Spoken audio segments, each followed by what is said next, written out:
Good morning. I would like to thank the media for joining us today and for members and stakeholders tuning in via Facebook. My name is Beth Potter, and I'm the President and CEO of the Tourism Industry Association of Canada, a member of the Coalition of Hardest Hit Businesses. Before I start, I would like to first take a moment to acknowledge the ancestral and unceded territory of all the Inuit, Métis, and First Nations people that call this land home from coast to coast to coast. We extend our respect to all First Nations, Inuit, and Métis people for their valuable past and present contributions to this land. Now for a few housekeeping items before we proceed. First, during the press conference, we will only be addressing media questions. For those watching on Facebook, we will respond to your questions following this event. Second, presentations will be made in English. However, French questions are more than welcome by media during the Q&A portion. And finally, after our comments conclude, we ask media to raise their hand if they have a question, and I will call on you in order. And you may direct your question to any of the panelists on today's call. If time allows, you'll be invited to ask a follow-up question. Now let's begin. With me today are Susie Grinnell, President and CEO of the Hotel Association of Canada, Philip Mondor, President of Tourism HR Canada, and Philippe Béchamp, Frontier Duty Free Association board member and store owner. As members of the Coalition of the Hardest Hit Businesses, we are here today asking the federal government to cancel the decrease in CEWS and CERS funding. The tourism industry in Canada was the first hit and the hardest hit because of the pandemic, and we will be the last to recover.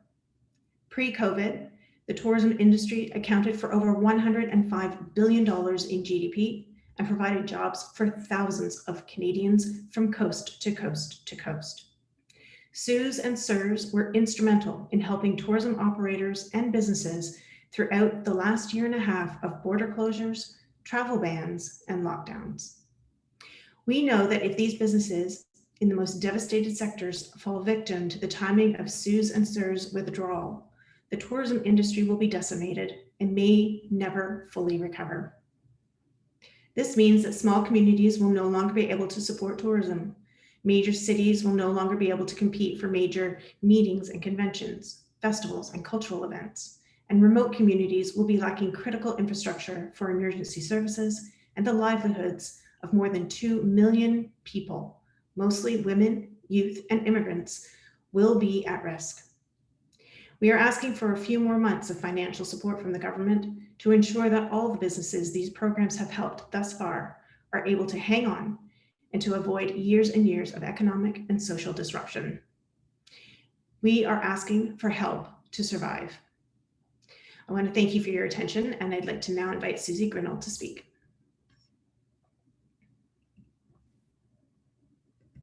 Thank you, Beth.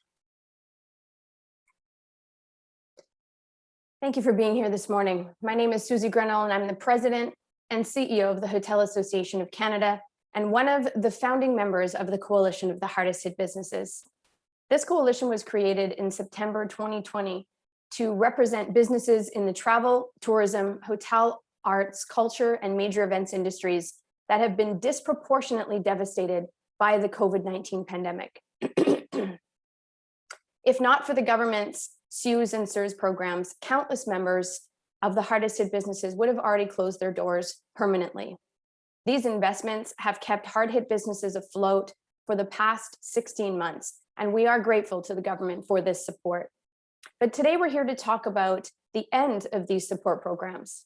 According to our survey of the coalition members that closed on June 30th, as many as 60% of the hardest hit businesses in our sectors, representing 1.2 million employees, predict that they will fail before the end of the year. We cannot let this happen. Budget 2021 announced that beginning this past Sunday, July 4th, CEWS and CERS would rapidly decline and then terminate in the fall for all sectors of the economy. This policy was justified by the fact that most industries should be well on their way to recovery by then and will not need continued support. And this might make sense for 90% of the economy, but not for us.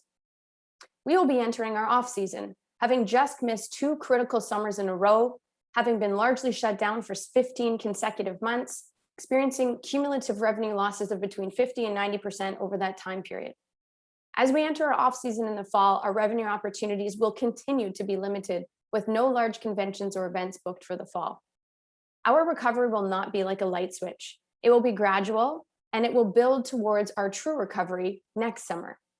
When international tourists see that Canada is open for business and they have lead time to plan a visit. When our festivals, fairs, concerts, and conventions come back and drive business to our downtown cores again. We are excited for that day, and we know that pent-up demand for in-person events will be strong. But we aren't there today.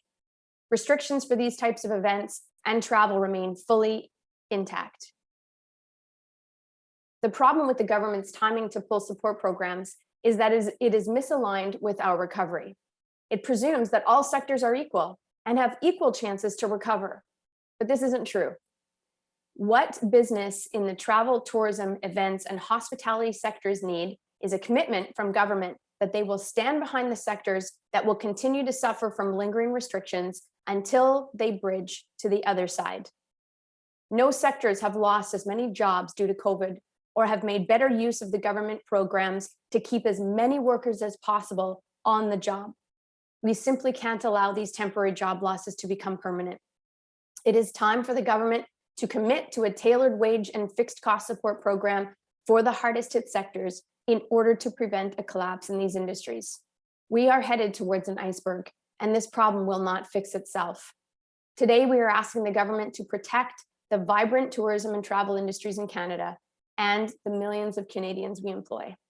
I'd now like to invite Phil Mondor, the President of Tourism HR Canada, to speak. Thank you, Susan. Good morning, everyone. On behalf of Tourism HR Canada, I'm pleased to be here today to add our voice to the call for the government to maintain CEWS and CERS funding for tourism and travel-related businesses. These are the businesses that have been absolutely devastated by the last 15 plus months of lockdown, uncertainty, and closures.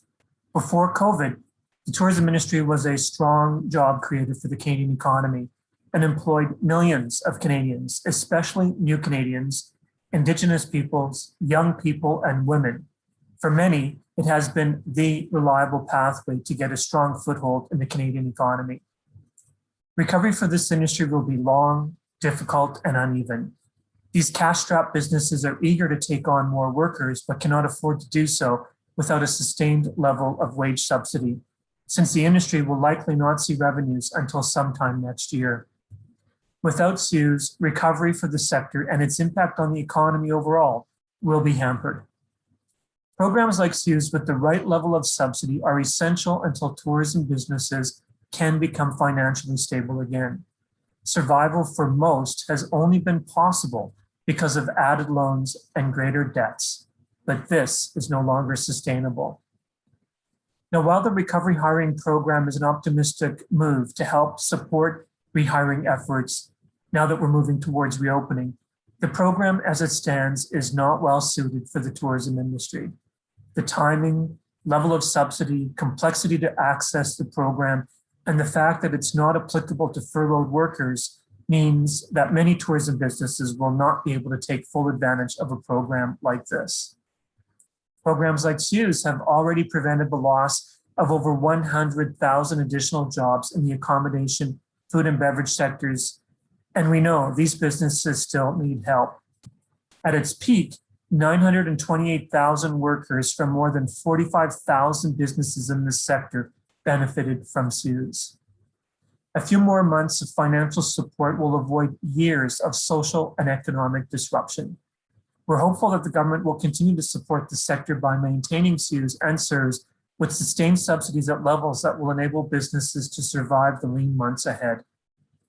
The right program will help keep workers we have, prevent permanent job losses, while helping businesses hire more workers. Thank you.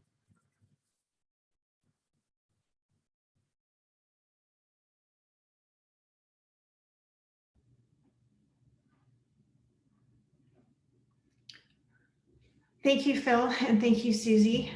We really appreciate your comments this morning and the added support that your organizations are showing for what we're asking for today from government.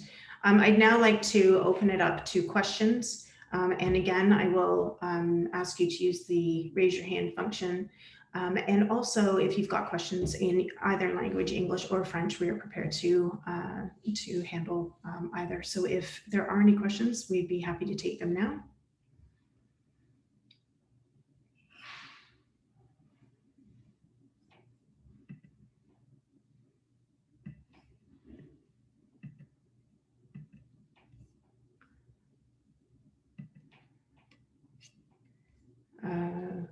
Okay, I'm not seeing any questions at this point. Oh, sorry. Yes. Just one last reminder to folks if that they do have a question to please raise your hand and we will turn your microphone on.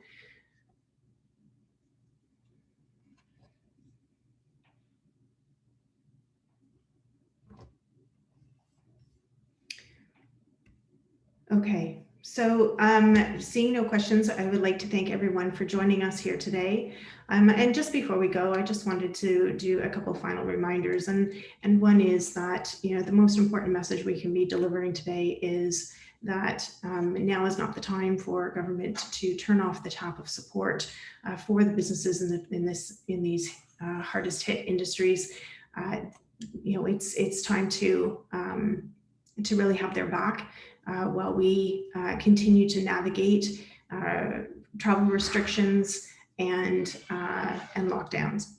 So if I could, I will end it there. I will also just say it is my pleasure to have been here with you all this morning. And if you haven't had a chance to get your vaccination, to please do so. And please plan to make your first travel this summer in Canada. Thank you very much. And thank you for being here today.